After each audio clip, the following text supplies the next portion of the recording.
గుమ్మం తలుపుని పగలగొట్టడానికి రౌడీలు ట్రై చేస్తూ ఉంటారు. అయితే అది ఎంతకీ రాకపోవడంతో వాళ్ళు బాల్కనీలో నుండి ఇంట్లోకి రావడానికి పైకెక్కుతూ ఉంటారు. అది గమనించిన గుప్తా గారు, బాలిక ఆ దుండగులు లోపలికి వెళ్ళుచున్నారు అని చెప్తూ ఉంటే, మనోహరి అంజు మీద చెయ్యి వెయ్యనివ్వదని నేను నమ్ముతున్నాను గుప్తా గారు అని ఆరు చాలా కాన్ఫిడెంట్గా చెప్తూ కూలింగ్ గ్లాసెస్ పెట్టుకొని రిలాక్స్ అవుతూ ఉంటుంది.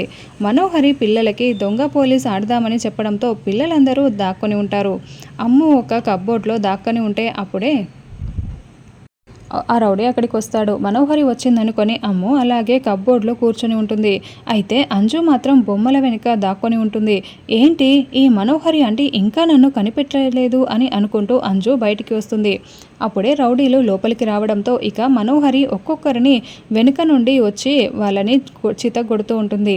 అంజుని పట్టుకోవడానికి ఒక రౌడీ అంజు వెనుక వైపు నుండి వస్తూ ఉంటే అతని వెనుక వైపు నుండి మనోహరి అతనికి ముసుగు వేసి మరీ కుమ్మేస్తూ ఉంటుంది. అలా అంజుని పట్టుకోవడానికి వెళ్ళిన ప్రతి ఒక్క రౌడీని కూడా అంజుకి తెలియకుండా సౌండ్ రాకుండా మనోహరి అందరినీ కూడా కుమ్మేస్తూ ఉంటుంది. అంజు వేరొక గదిలోకి వెళ్ళి డోర్ వేసుకుంటుంది. ఇక హాల్లో పైన మొత్తం కూడా మనోహరి ఒక్కొక్కరికి కూడా చుక్కలు చూపిస్తూ చితగ్గొడుతూ ఉంటుంది. ఇక రౌడీలందరూ కుప్పకూలిపోయి ఉంటారు. ఒక రౌడీ అయితే ఏ అంటూ మనోహరి పైకి వస్తూ ఉంటే మనోహరి అంతకన్నా రెట్టింపు సౌండ్తో ఏ అంటూ తన ఉగ్ర రూపాన్ని చూపించడంతో మనోహరి ఉగ్ర రూపాన్ని చూసి అతను వణికిపోతూ ఉంటాడు. అలా అంజుని మనోహరి కాపాడుతూ ఉంటుంది.